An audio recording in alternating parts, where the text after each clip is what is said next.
Okay, so again, thank you all for participating and thank you all for this opportunity to share with you financial information and other type of campus resources that is available at Miramar College. Again, my name is Vincent, the financial aid officer. We also have Monica in EOPS Calworks coordinator, and then Lonnie Pham will be kind of monitoring the chat for any messages or questions Q&As that we can help answer. Rachel would be kind of like moving the slide along as we speak. So again, thank you all for participating. Next slide, please.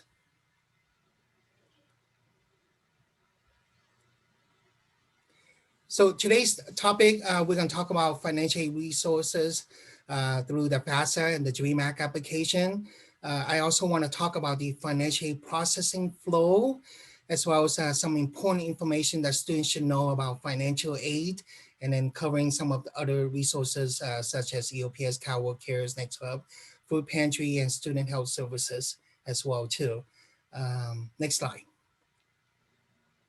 So first thing student needs to do is fill out the FAFSA application. So for students that are citizen, eligible, non-citizen, permanent resident, they need to fill out the federal application versus the student that are undocumented or have a valid or expired DACA, temporary protected status, should be filling out the DREAM Act application.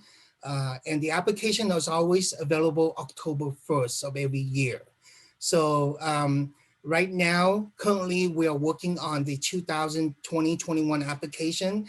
The 2021-22 application is now available to fill out for the upcoming year. So students should be starting the application right now, pretty much. Next slide, please. Again, please stop us anytime if you have any questions, comments, or anything, so we can help answer some of the questions that we have here on this workshop here today. So I want to talk about some of the grants that are available, grants and loans. So through the FAFSA application, we have the Pell Grant.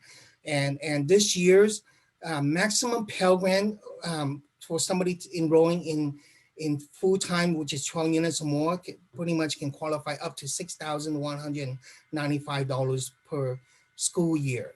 And that will be broken into 2 semesters, fall and spring. As well as a student that fills out the FAFSA or the DREAM Act can also qualify for the enrollment waiver, which is called the College Promise Grant. A couple of years ago, it's called the California Board of Governors Fee Waiver, the BOG application, but now it's called the California Promise Grant Waiver. And then we also have from the federal through the FAFSA, there's some campus-based fund, such as SEOG grant, which stands for Supplemental Educational Opportunity Grant, and also our federal work-study program. These funds are limited, so because we only receive so much allocation every year. So basically when we determine eligibility is based on first come, first serve, and filling out the application early is also one of the criteria for us to be able to select you if you're eligible to be eligible for this campus-based fund. And of course, student loans is available for student. We always share with student, borrow what you need, not what is available, because it is a loan that the student has to pay back.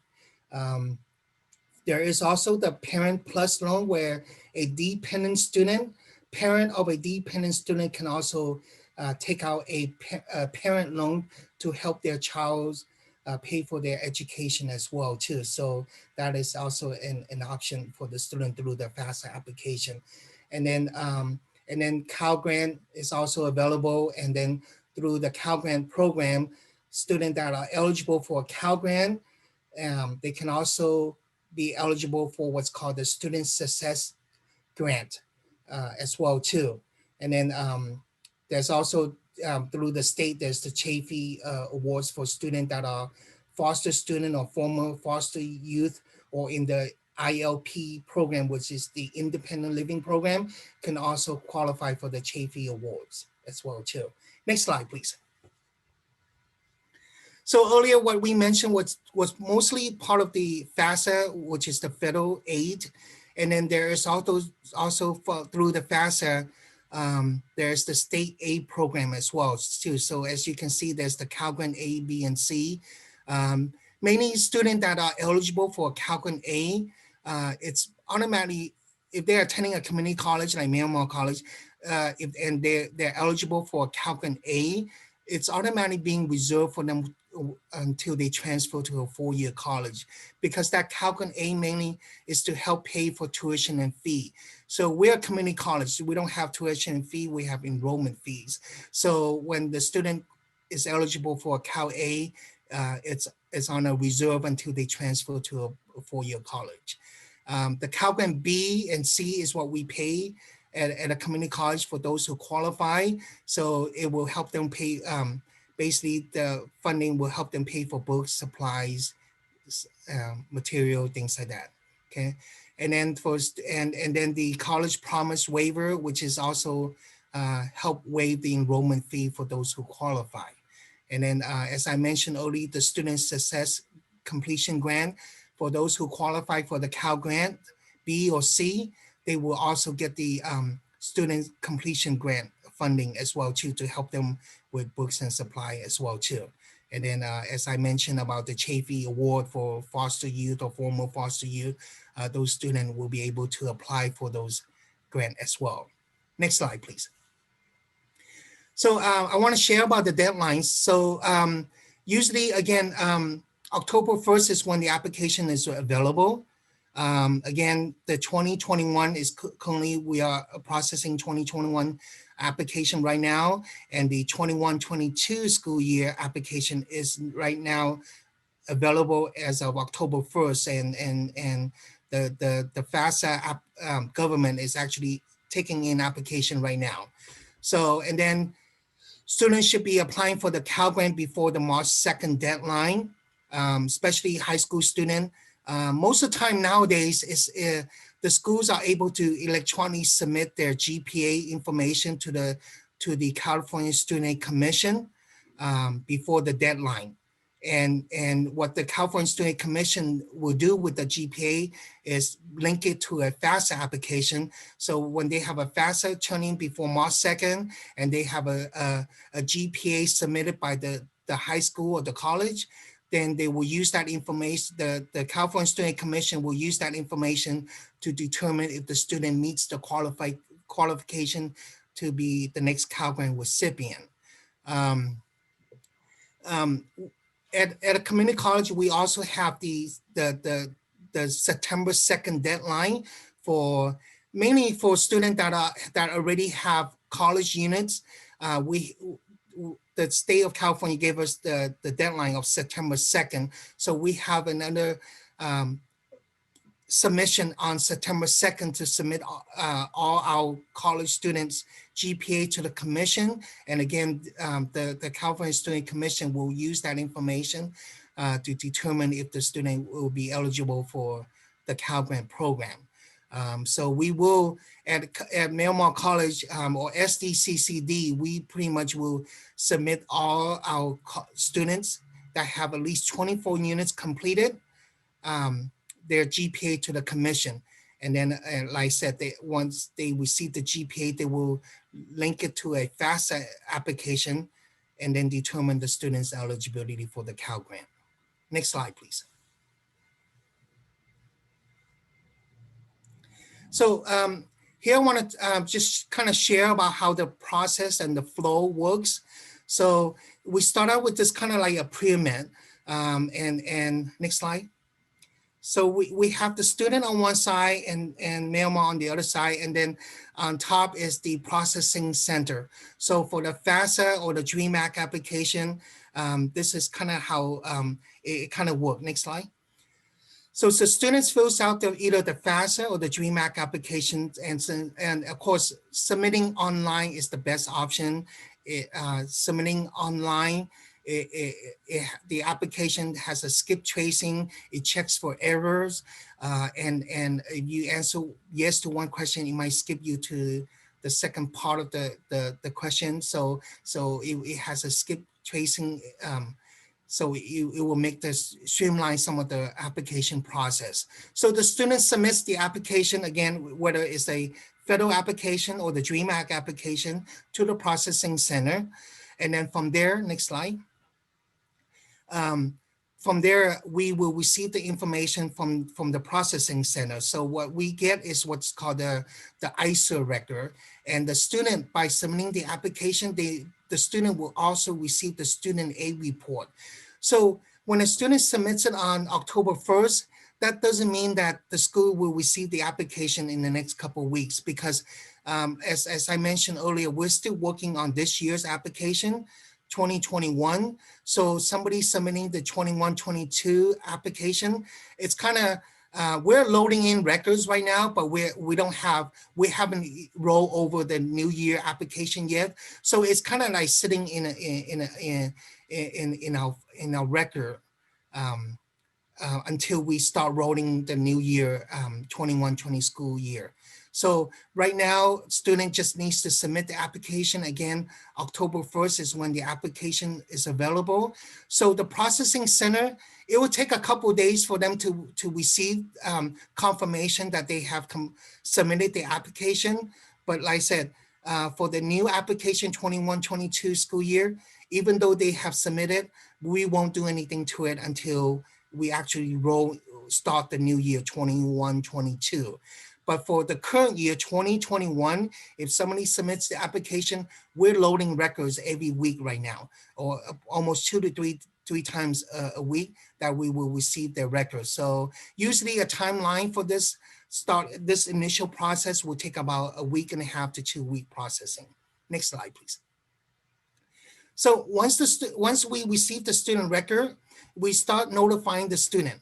So for this current year, if the student gets selected for verification, they will receive a communication from us. So pretty much all student that submits a FAFSA, whether it's a valid record or has been rejected, we usually notify the student, we have received your application, and it's kind of welcoming them to Miramar College and the and kind of explaining the financial process in that communication to them. So and in this communication, we notify them of the missing document and to share with them that they need to make sure they turn in the application to us. So for the 21-22 school year, we won't start sending out notification until sometime February or March, because again, we're still working on this year. So for this year's application, they will pretty much receive immediately a communication from us once we have their FAFSA record, their 2020-21 application.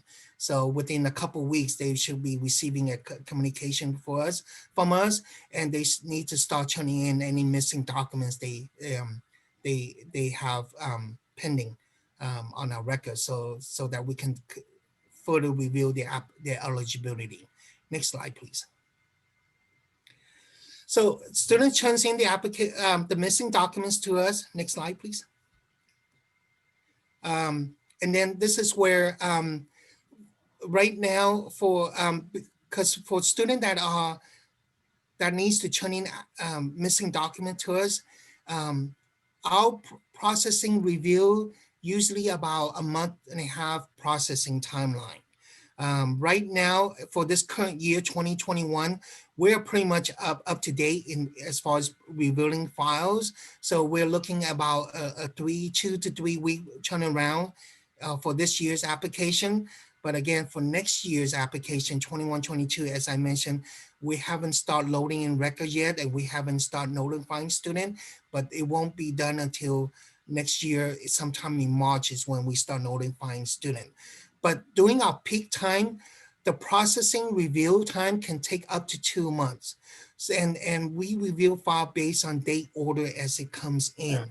So the sooner the student fills out the FAFSA, and the sooner the student submits all the missing documents, it goes into our queue, and we will review file based on date order as it comes in. And hopefully we can, our financial office will have actually 3 technicians that actually reviews files with $10 million that we process every year, quite a bit of students that we need to process. So it takes a little bit of time, but we try to make sure that everybody's reviewing a timely manner and in the order as we receive the application.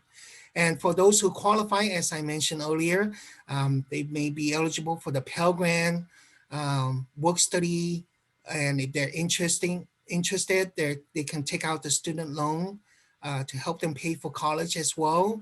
Again, the loan is it's a loan, so we always share with student, borrow what you need, not what is available. And then through the state of California, there's the Cal Grant program, and then the student success completion grant that the student may be eligible for. And then on top of that is the enrollment waiver. Majority of our students that fills out the FAFSA or the DREAM Act application pretty much ends up getting a promise waiver. If they otherwise don't qualify for any grant, they will end up getting a promise waiver. Next slide, please. So, so once we have determined the award, they will also receive a communication from us that tells them what they're eligible for or what they're not eligible for. And for those that are not eligible for any financial aid grants, we also in the communication share with them, there are student loans that can help them pay for college. So if they're interested in that, they can start the loan process with us, and we can help them get a loan to help them pay for their college. Next slide, please. Okay. Students are encouraged to, excuse me, fill out, sign up for direct deposit because again, that would be the easiest way to receive the funds directly deposit to their bank account. The other option is a paper check. So we always have that as an option for those that don't have a mailing address or a bank account. They can still receive a paper check by mail. Of course, that receiving a check by mail will depends on the postal delivery. It can take a little longer than expected, but the direct deposit, if those students have a bank account, this is the way to go. It'll be a faster and streamlined. But as students sign up for direct deposit, make sure they triple check their account number, make sure that they are entering the correct account number on it. We are getting some of the direct deposit reject because the account number is invalid. So that is continually happening. So students should be triple check their when they data entry their account number information. Next slide, please.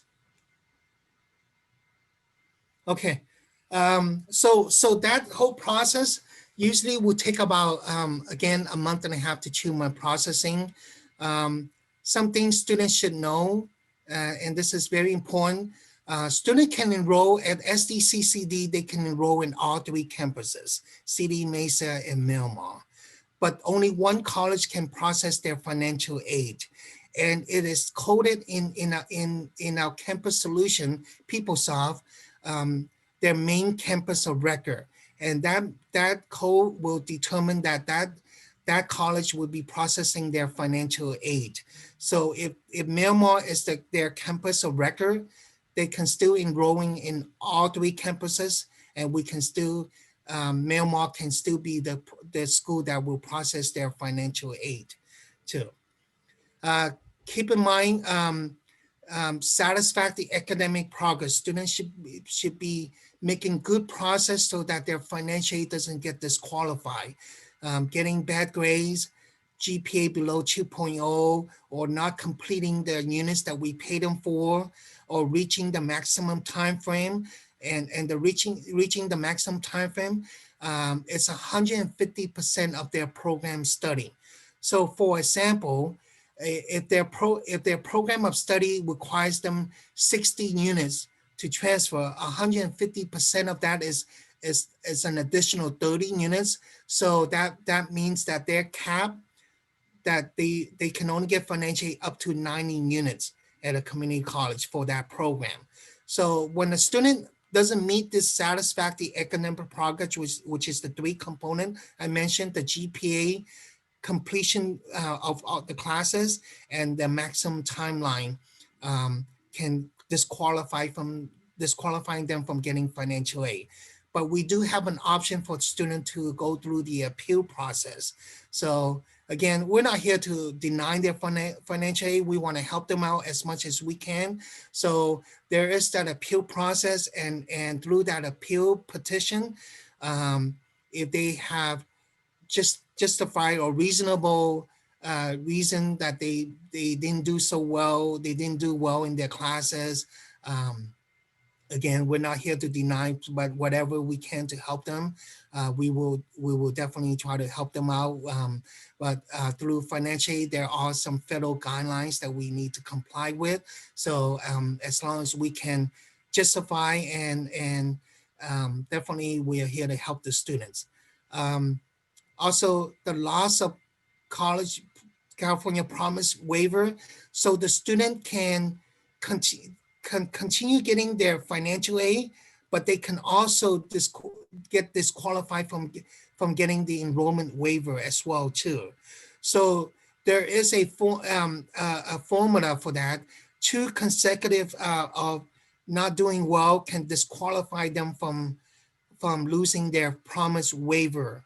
So they can lose their enrollment waiver, but still get financial aid, or it could be both as well too. But there is a petition, an appeal process for that as well, and so again, they can go through the appeal process to try to reinstate their denial. One other thing is the lifetime eligibility. Uses financial aid for those who qualify for the Pell Grant.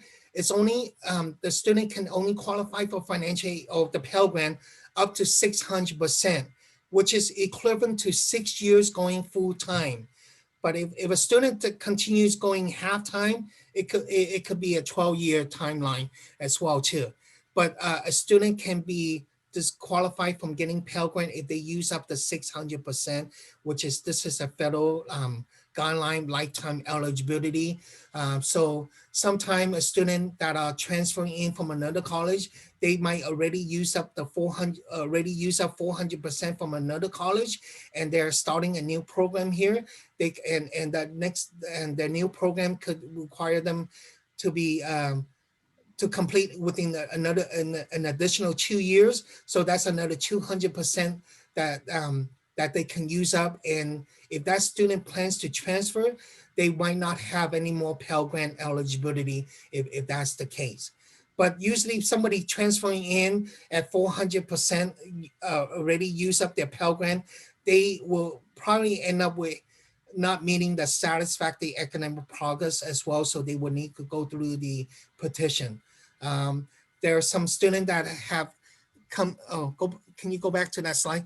There's some student that came to see me about their disqualification, and when I explained to them about the lifetime eligibility, it actually it makes sense to them, and they actually understood that the guideline of this lifetime eligibility, because especially when the student wants to transfer to a 4-year college, they want to make sure that they have the Pell Grant that is available for them. So because if they use them all at a community college, they won't have enough or have any Pell Grant eligibility when they transfer. So that's where when they transfer, that's where it's going to get expensive. So they will definitely want to make sure that they have room to make sure that the Pell Grant is still available for them when they transfer to a 4-year college.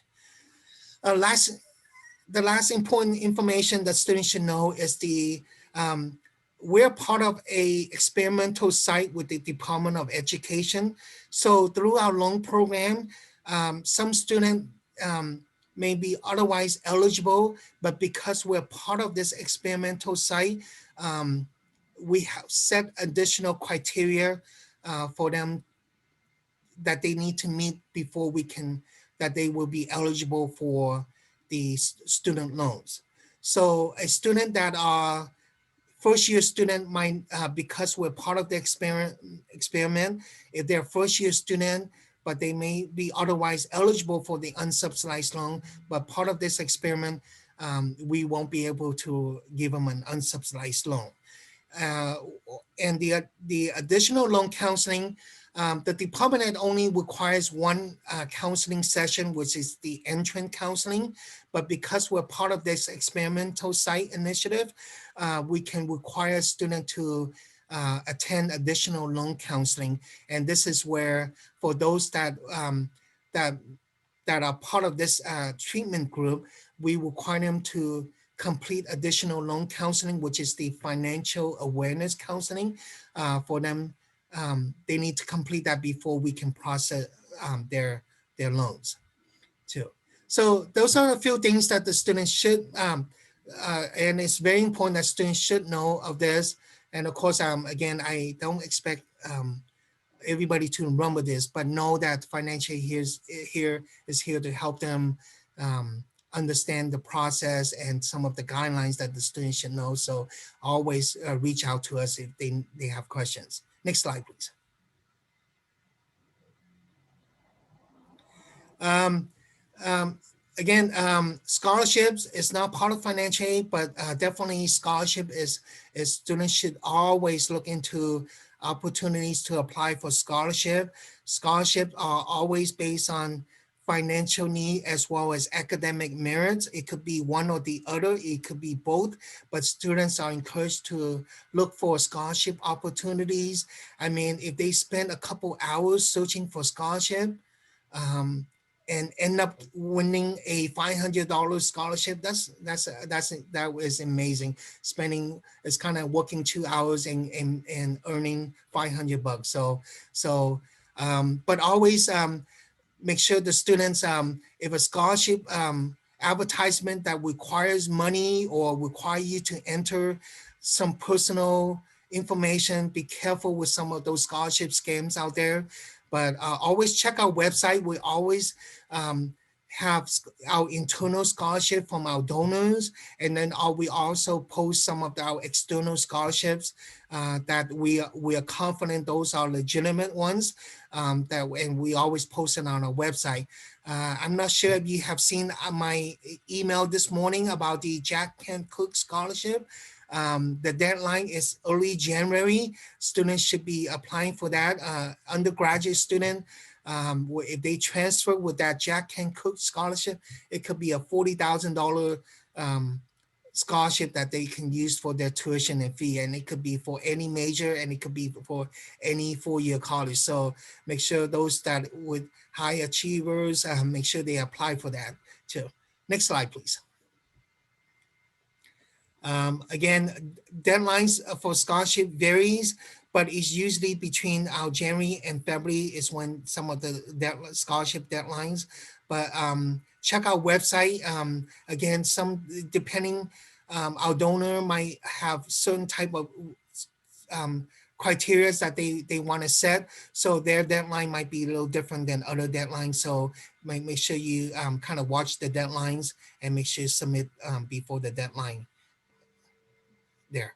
Next slide, please. Financial aid. A month ago, we started this UChat. Definitely, we have doing this virtual environment. I wanted a student to make sure they have at least some type of um, um, personal touch from the financial aid office that mirrors an in-person visit.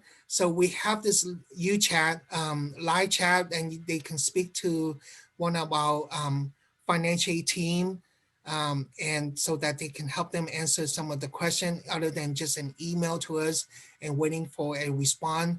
But for student, we have this feature that they can use to connect with one of my financial staff members to help them. Again, I wanted this personal interaction with student other than just the email, and I wanted to mirror some of our counter support, and this is the way we were able to kind of connect during this pandemic or this virtual environment. Monday to Thursday, 9 to 12, 2 to 6, and Friday 9 to noon is when we have a team member or multiple team member on the live chat waiting to help answer some of the students' questions, concern. And of course, they can always email us as well as another way of connecting with the financial office. Next slide, please. Two. And now I want to turn over to Monica to share some of the EOPS Care Next Up Calworks information.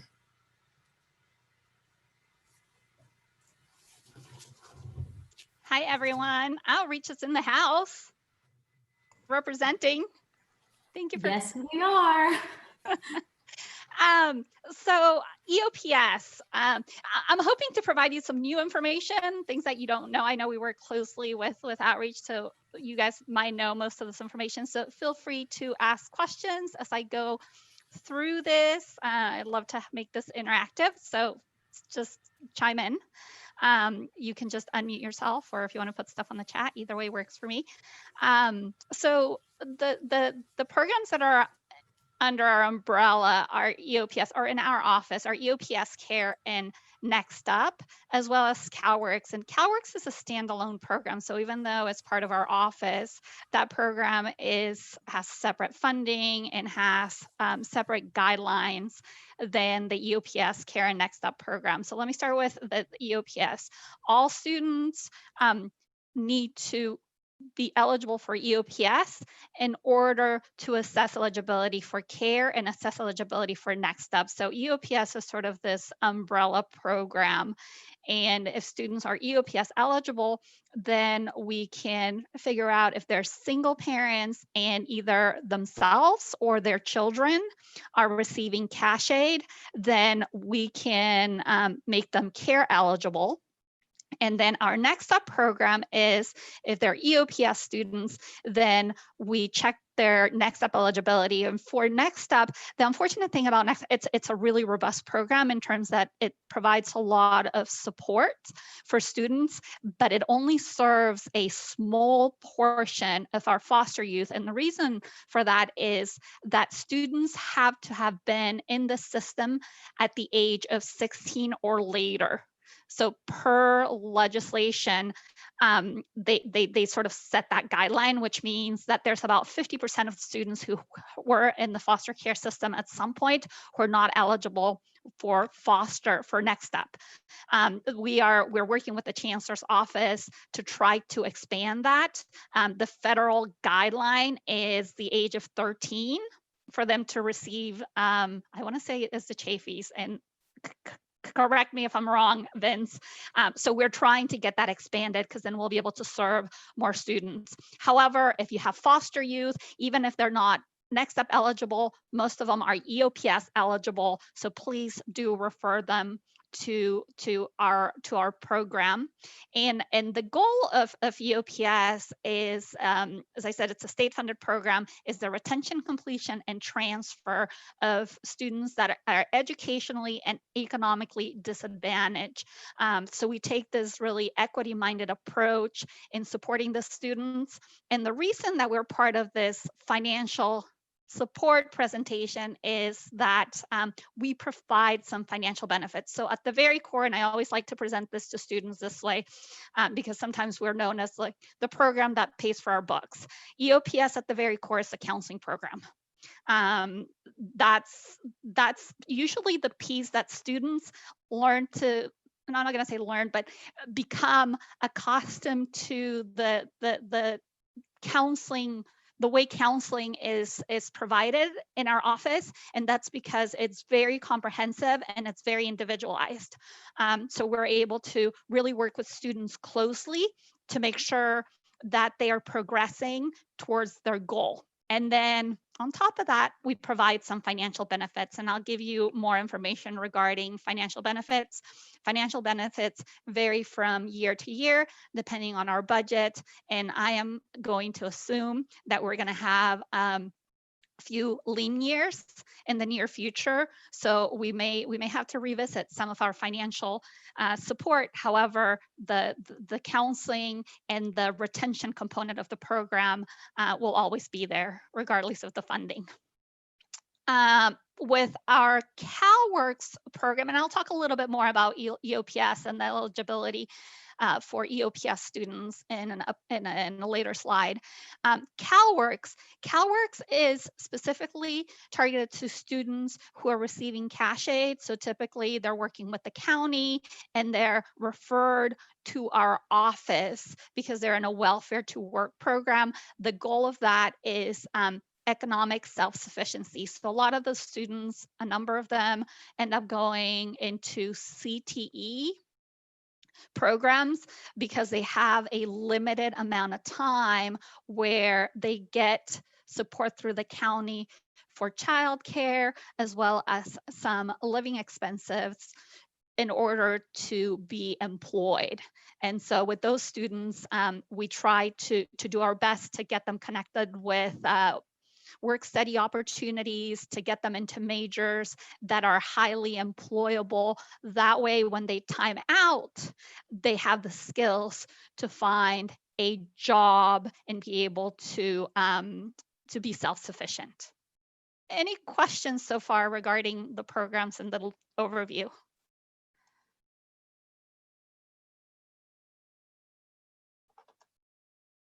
Okay, we can move on to the next slide.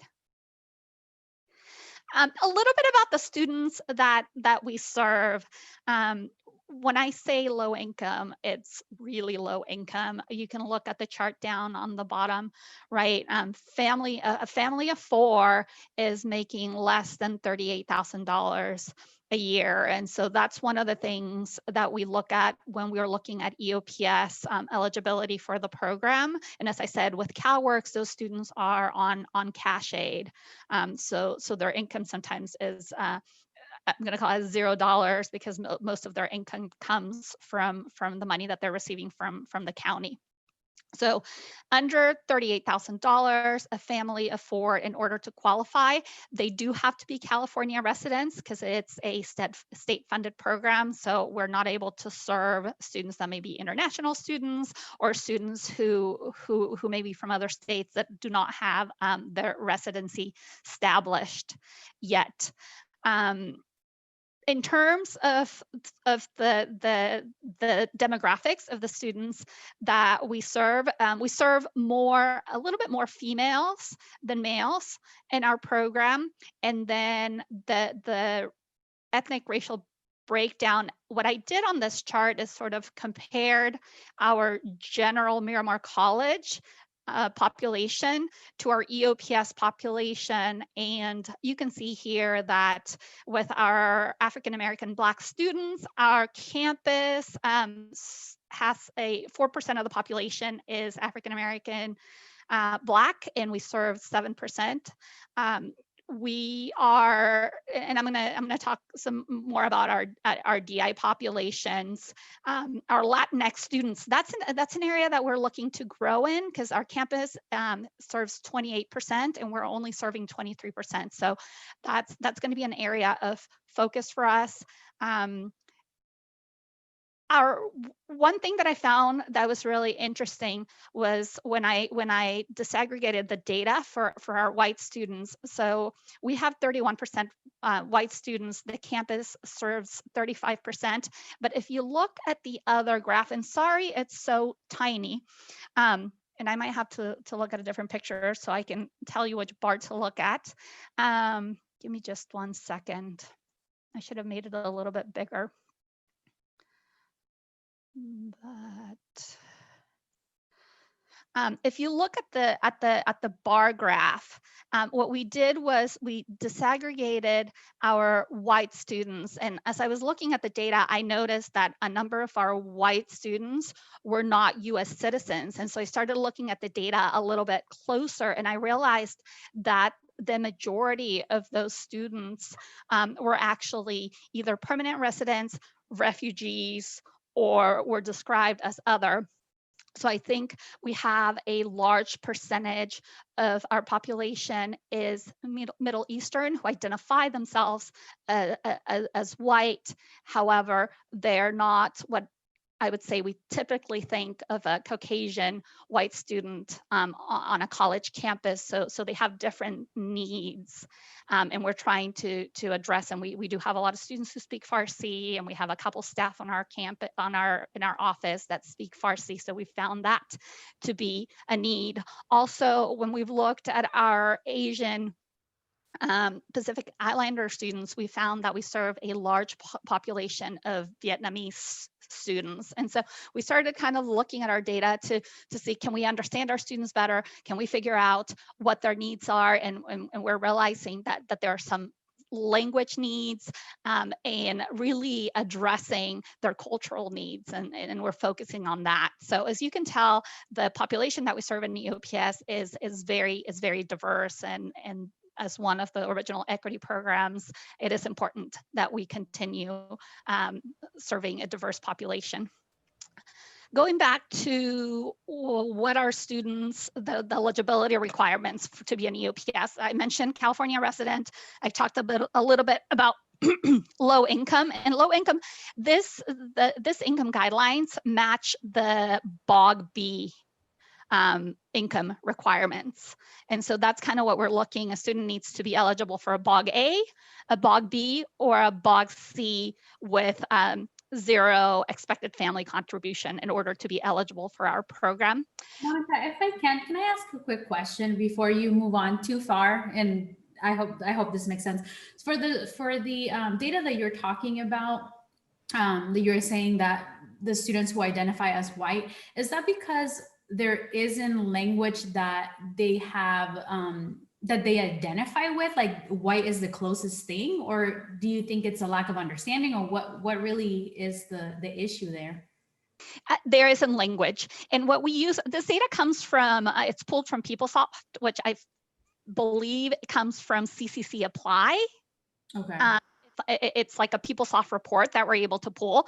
So when students are applying, they don't, the white is not desegregated into more specific categories. And so they just self-identify as white. And our report just happens to have citizenship. And so I was able to assess the fact that, you know, the majority of our white students are not US citizens. I see. Okay. So the campus, I believe the campus at some level is aware of that.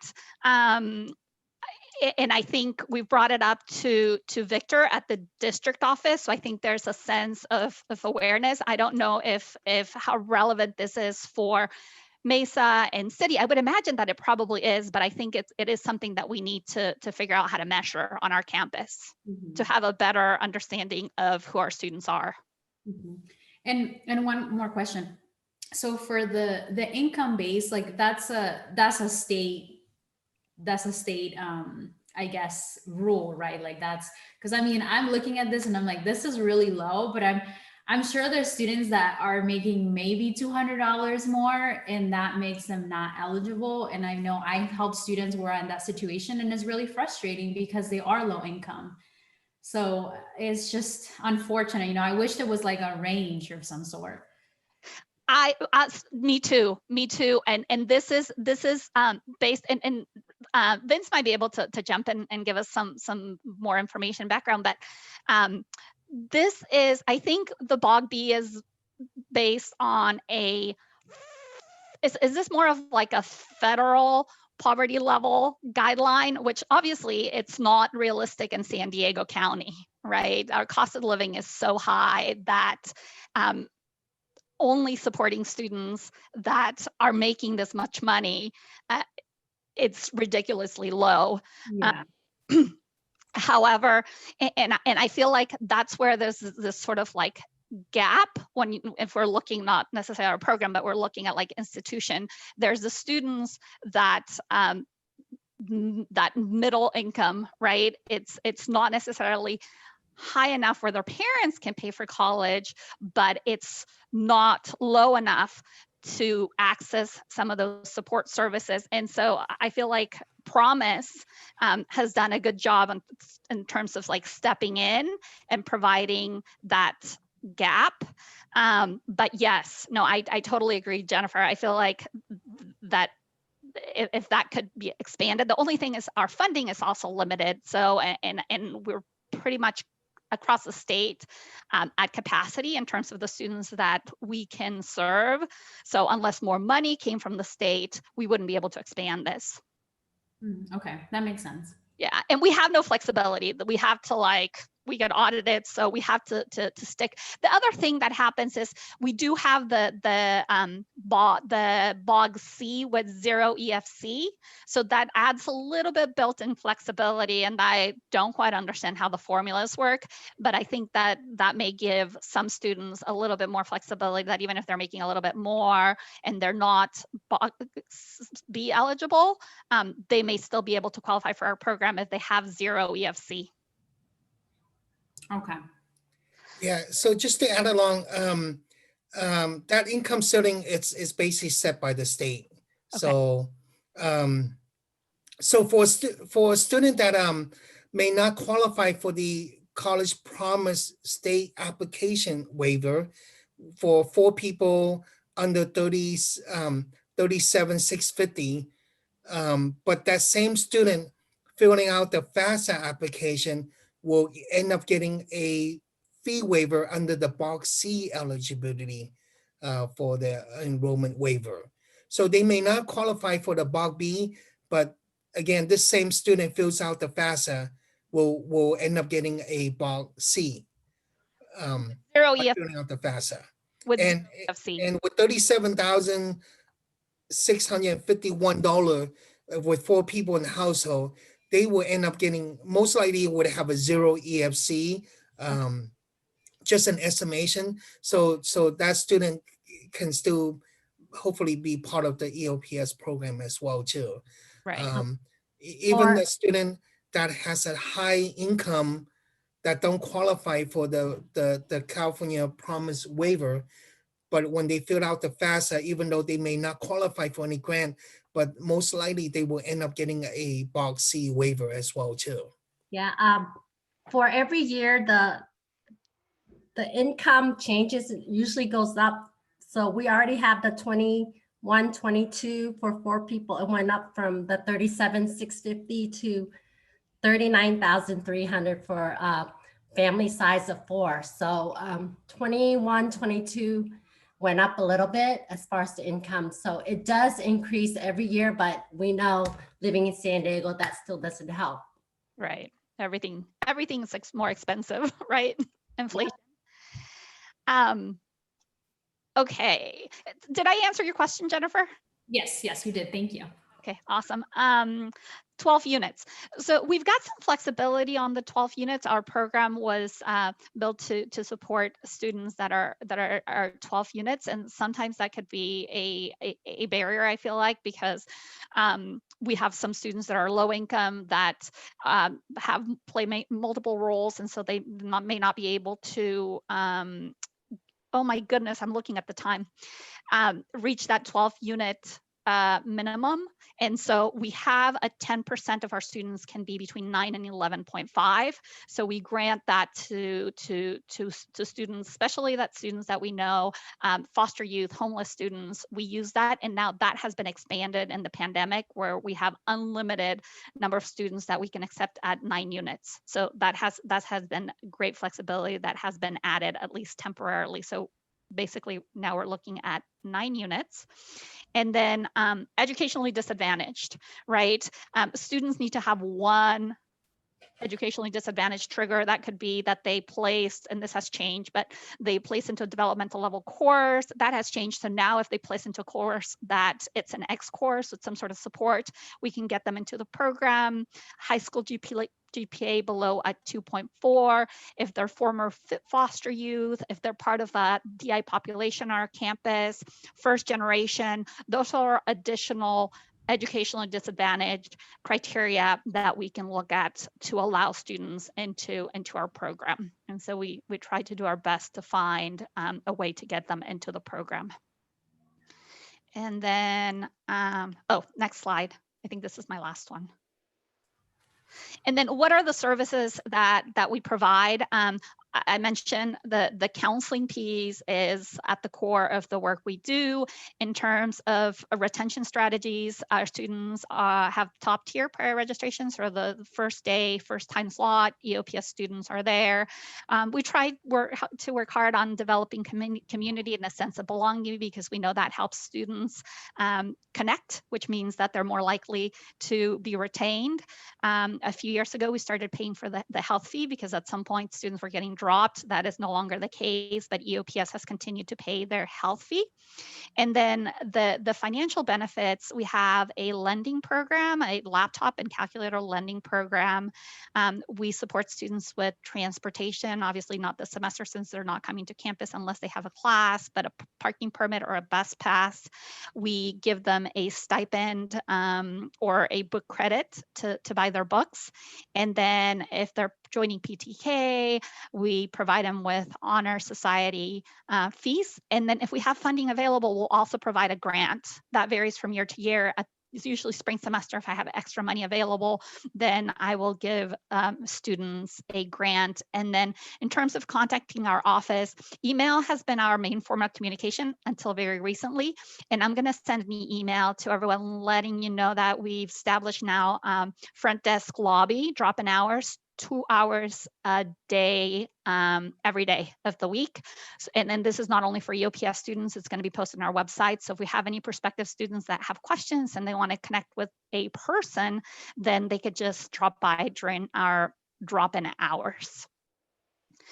Any questions regarding EOPS? Oh, hi, Monica. I just had a quick question. In terms of the EOPS services, is there any limitation on the length of time that students could qualify for your services? Provided that they still are qualifying for any of the local county services and meeting those requirements. Yes, so there is, and you'll see that there's varies from EOPS office, because it's kind of like up to the director. I think the retention component is really important, and so what we use in our office is the student either reaches 70 units, that's unless they're a high unit major. We have some exceptions for high unit majors, or 6th semester, whichever comes last. And the reason that we use that is if a student does not hear about EOPS and they happen to find us when they're at 55 units, I don't want to give them just one semester and then drop them from the program if they reach 70. So I give them the opportunity to continue with us for 6 semesters. So it's the 70 units or 6 semesters, whichever comes last. Thank you. You're welcome. Any other questions? Okay, and I apologize. I feel like we're running way behind. Vince, I think it's going to talk about the pantry and health services, but totally understand if you guys have other commitments and need to leave. Vince. Yeah, okay, so next slide, please. So yeah, we're running out of time, but let me just kind of briefly share some food pantry and health services. Unfortunately, Joseph is not able to present today on food pantry. Next slide, please. Yeah, so basically at the end of the day, the Jet Fuel Pantry, they basically have partnered with our Feeding San Diego Retail Rescue Program for basically high quality fresh produce and other items that has been donated to Miramar College. So at the end of the day, Monday and Tuesday, Joseph picks up all the, goes out and pick up all the donations.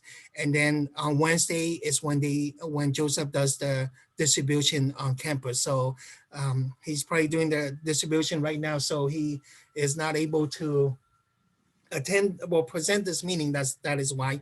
But there is help and resources on campus in regards to the food pantry. So definitely students should take advantage of this.